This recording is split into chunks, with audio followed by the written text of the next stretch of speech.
Hi అండి, నేనైతే టమాటా చెట్లు అయితే నాటిన. టమాటా చెట్లు అయితే ఒక 15 కాయలు అయితే కాసిపోయి, కోతులు అయితే అస్సలు ఉంచట్లేవు. ఈ టైంలో వస్తాయి, మొత్తం తినేస్తాయి. కొంచెం దొడ్డుగా అయ్యే వరకే కొంచెం కొంచెం తిని పాడేసిపోతున్నాయి. 4 టమాటా చెట్లు, ఇక్కడ ఒకటి ఈడ 2 బాగానే కాసినాయి. చెట్టు నిండా కాసినాయి. 15 కాయలు అసలు మొత్తం అయితే తినేసిపోయినాయి. ఇక్కడైతే తమలపాకు చెట్టు ఒక చిన్న మండ మా ఆయన తెచ్చిండు, నాటిన మంచిగా పెద్ద అవుతుంది. మంచిగా తమలపాకు మొత్తం కాసినాయి.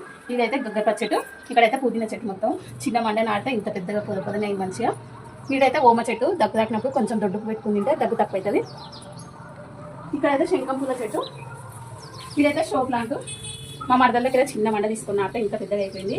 మా మరదలు కింద నాటడానికి తెచ్చిరు, అందులో అయితే ఒక చిన్న మండ తీసుకున్న నాట ఇంత పెద్దగా అయింది. ఇక్కడ ఒక షో ప్లాంట్, ఇక్కడైతే బంతి చెట్టు, ఈడ కంది చెట్టు, కొన్ని గింజలేసే కంది, ఈడ తులసమ్మ వారు, ఇదైతే కలమల చెట్టు, ఒక షో ప్లాంట్.